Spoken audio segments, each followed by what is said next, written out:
Chapter 16. The Return Home.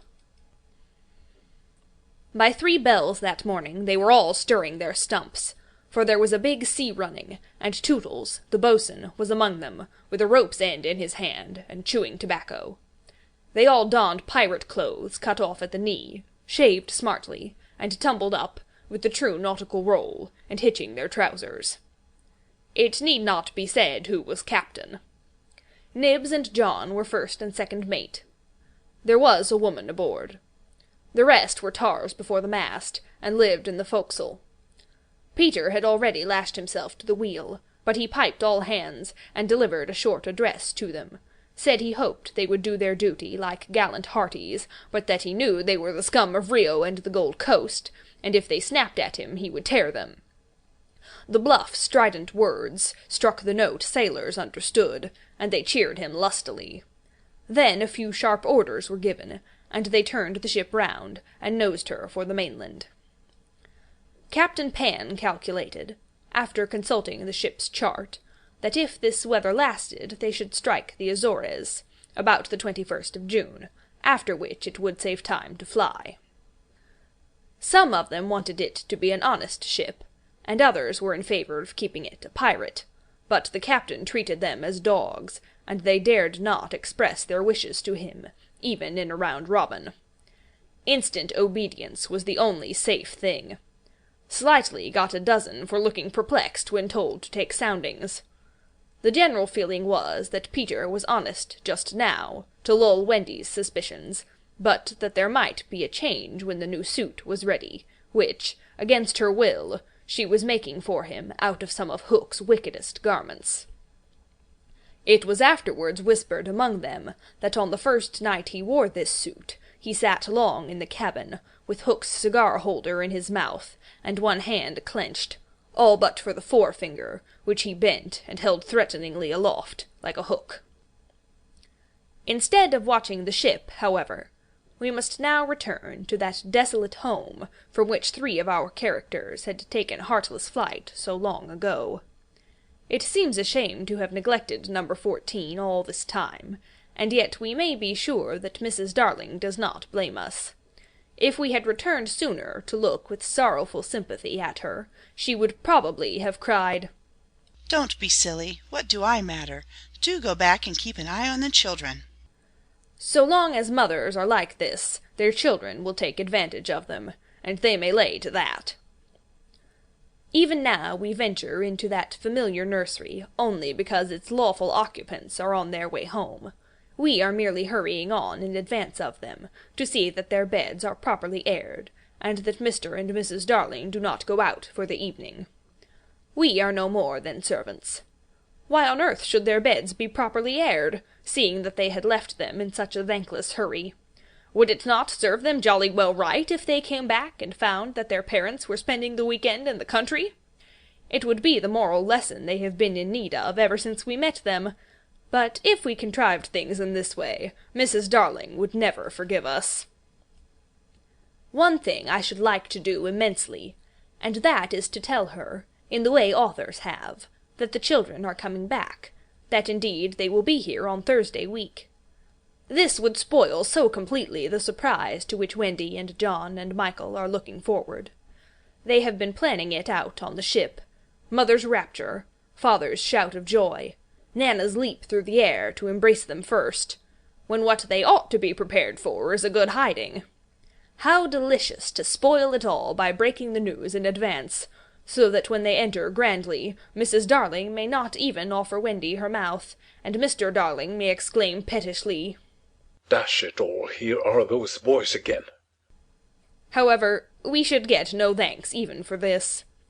We are beginning to know Mrs. Darling by this time, and may be sure that she would upbraid us for depriving the children of their little pleasures. But, my dear madam, it is 10 days till Thursday week, so that by telling you what's what, we can save you 10 days of unhappiness. Yes, but at what cost? By depriving the children of 10 minutes of delight. Oh, if you look at it in that way. What other way is there in which to look at it? You see, the woman had no proper spirit. I had meant to say extraordinarily nice things about her, but I despise her, and not one of them will I say now. She does not really need to be told to have things ready, for they are ready. All the beds are aired, and she never leaves the house. And observe, the window is open. For all the use we are to her, we might well go back to the ship. However, as we are here, we may as well stay and look on. That is all we are, lookers-on. Nobody really wants us, so let us watch and say jaggy things in the hope that some of them will hurt. The only change to be seen in the night nursery is that between 9 and 6 the kennel is no longer there. When the children flew away, Mr. Darling felt in his bones that all the blame was his for having chained Nana up, and that from first to last she had been wiser than he.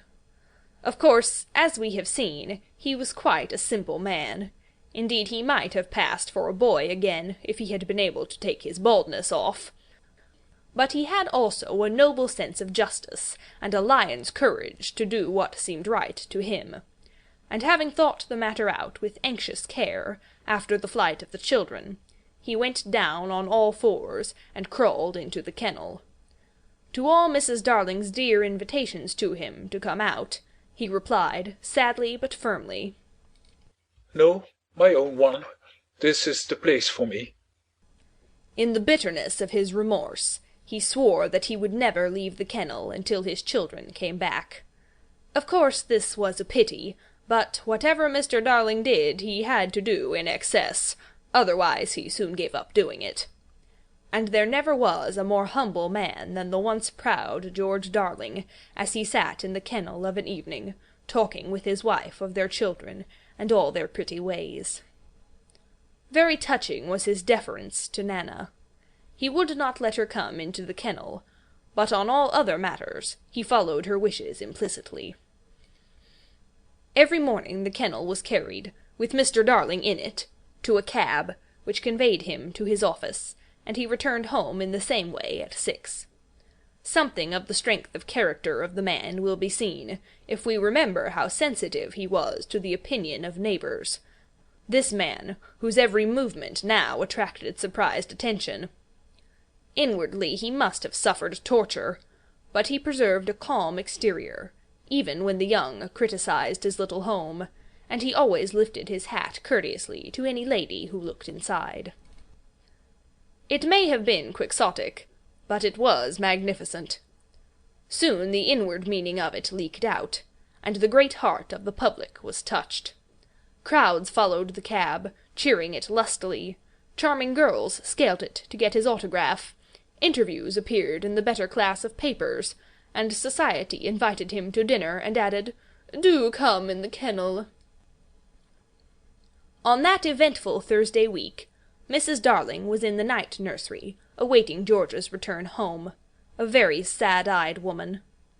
Now that we look at her closely, and remember the gaiety of her in the old days, all gone now, just because she has lost her babes, I find I won't be able to say nasty things about her after all.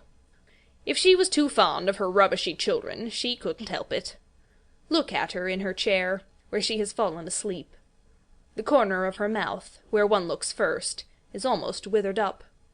Her hand moves restlessly on her breast, as if she had a pain there.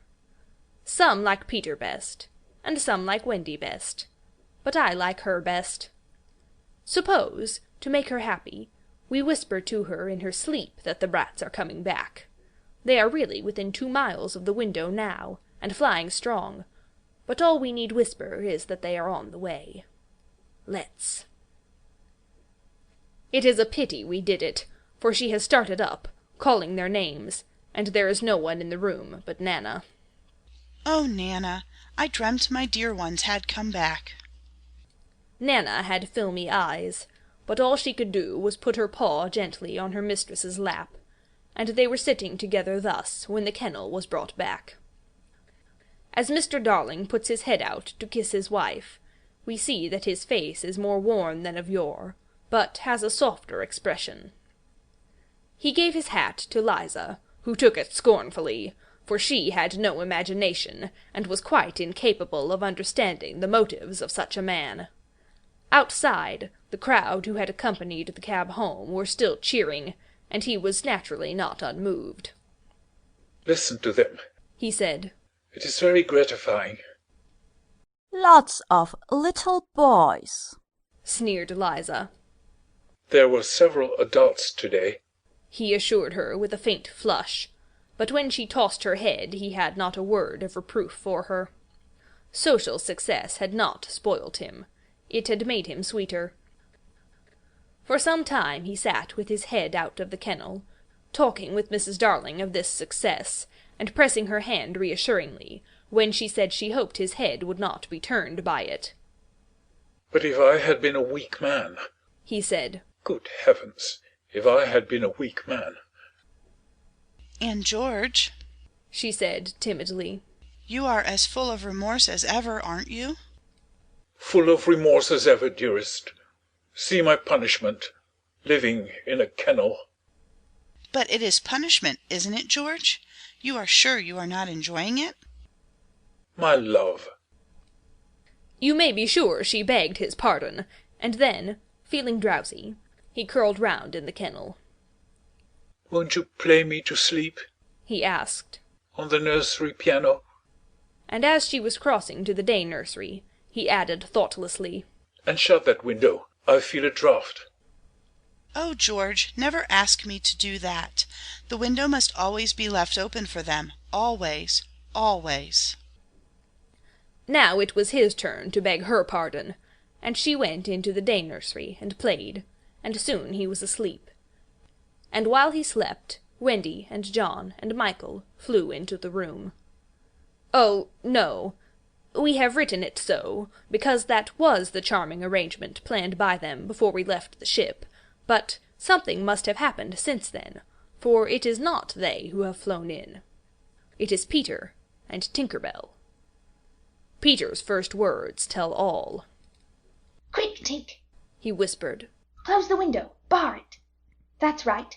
Now you and I must get away by the door, and when Wendy comes, she'll think her mother has barred her out, and she will have to go back with me." Now I understand what had hitherto puzzled me. Why, when Peter had exterminated the pirates, he did not return to the island, and leave Tink to escort the children to the mainland. This trick had been in his head all the time. Instead of feeling that he was behaving badly, he danced with glee.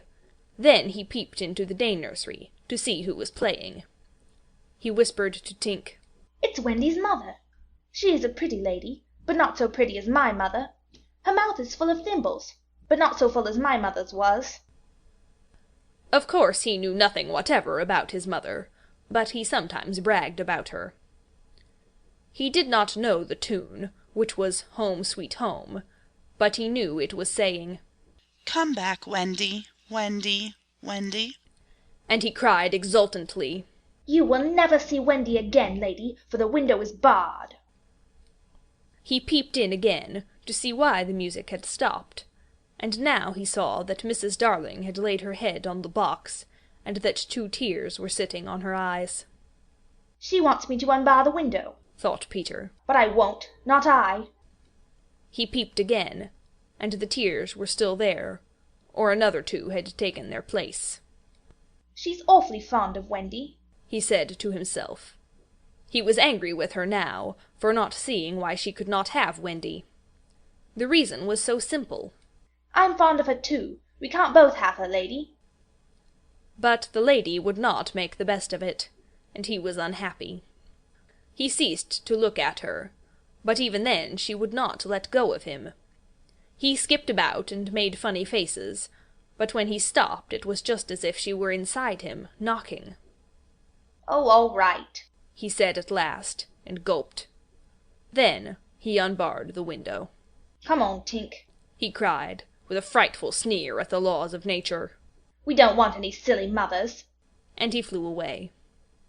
Thus Wendy and John and Michael found the window open for them after all, which, of course, was more than they deserved.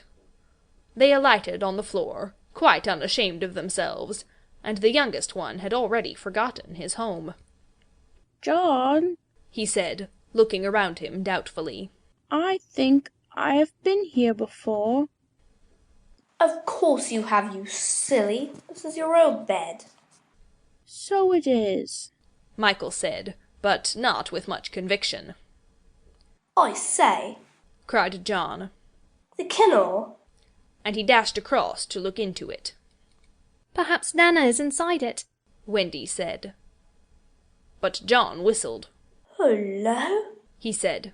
There's a man inside it. It's Father, exclaimed Wendy. Let me see Father. Michael begged eagerly, and he took a good look. He is not so big as the pirate I killed, he said, with such frank disappointment that I am glad Mr. Darling was asleep. It would have been sad if those had been the first words he heard his little Michael say. Wendy and John had been taken aback somewhat at finding their father in the kennel. Surely, said John, like one who had lost faith in his memory. He used not to sleep in the kennel. John, Wendy said falteringly. Perhaps we don't remember the old life as well as we thought we did. A chill fell upon them, and served them right.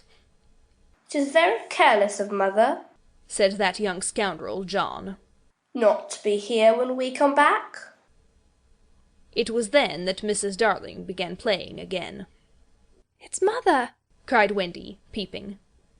So it is, said John. Then are you not really our mother, Wendy?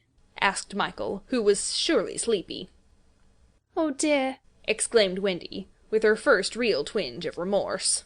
It was quite time we came back. Let us creep in, John suggested, and put our hands over her eyes. But Wendy, who saw that they must break the joyous news more gently, had a better plan. Let us all slip into our beds, and be there when she comes in, just as if we had never been away. And so, when Mrs. Darling went back to the night nursery to see if her husband was asleep, all the beds were occupied. The children waited for her cry of joy, but it did not come. She saw them, but she did not believe they were there. You see, she saw them in their beds so often in her dreams that she thought this was just the dream hanging around her still. She sat down in the chair by the fire, where in the old days she had nursed them. They could not understand this, and a cold fear fell upon all the three of them. Mother! Wendy cried. That's Wendy, she said, but still she was sure it was the dream. Mother? That's John, she said. Mother! cried Michael. He knew her now. That's Michael, she said, and she stretched out her arms for the three little selfish children they would never envelop again. Yes, they did. They went round Wendy and John and Michael, who had slipped out of bed and run to her. George, George, she cried when she could speak, and Mr. Darling woke to share her bliss, and Nana came rushing in. There could not have been a lovelier sight, but there was none to see it, except a little boy, who was staring in at the window. He had had ecstasies innumerable that other children can never know, but he was looking through the window at the one joy from which he must be forever barred. End of chapter 16.